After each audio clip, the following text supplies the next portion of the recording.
Gandang araw.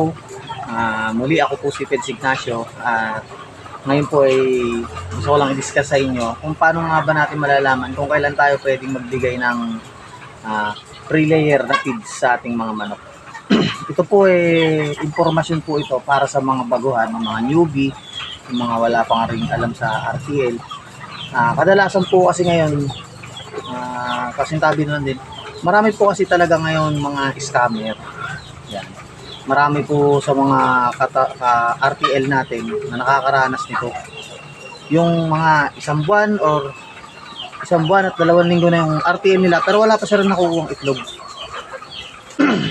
Kasi minsan may mga buyer na sinasabi nila na 16 weeks na yung manok nila pero ibibigay nila ng 14 weeks pa lang. Ang nangyayari po kasi niyan, umaasa yung mga buyer na 16 weeks na yung manok. So nangyayari, siyempre magtatanong yan sa supplier kung ano nga ba yung mga patuka na pwede nilang ibigay. Ang sasabihin naman ng supplier, bibigyan muna natin sila ng grower, pagkatapos ay unti-unting patitikimin ng layer. At kung mali po yung edad ng manok, ang nangyayari po dyan, napapatkin po agad natin sila ng layer, which is nakakasama sa kanilang egg cycle, sa kanilang katawan. Kasi nga ho, masyado silang napamadali na tumikim ng layer. Doon nga po nagkakaroon ng problema yung pagkakaroon ng relapse sa itlog. So ngayon, paano nga ba natin sila malalaman kung kailan tayo magbibigay ng grower at saka ng pre-layer egg, pre-layer feeds? Madali lang naman po siyang malaman, mga kabakard. Kapag po ang manok po natin ay umidad na ng 17 weeks, naglalaglag na po yan ng mga ganitong klase ng balahibo. Yung pakpak na po nila to.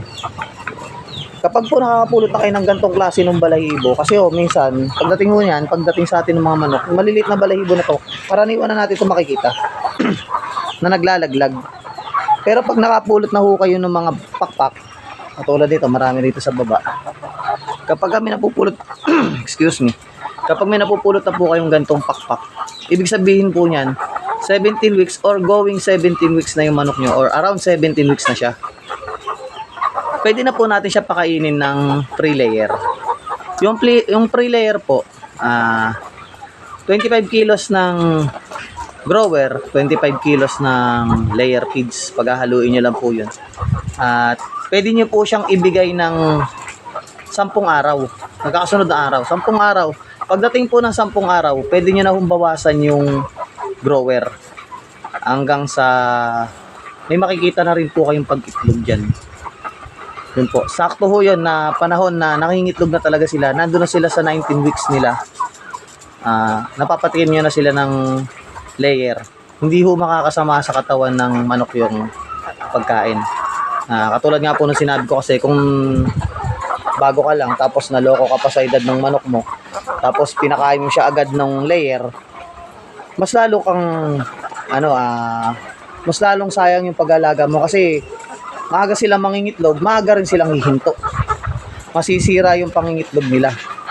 Kaya ito, gusto ko talagang makatulong sa mga baguhan natin. Paano nga ba maiiwasan yung biglaang pagbigay ng mga layer feeds? Kaya sana nakatulong tong video na to. Pa-like and share naman at subscribe na rin para marami pa tayong video na mailabas. At supportahan niyo po itong channel natin. Salamat po. Happy farming. God bless.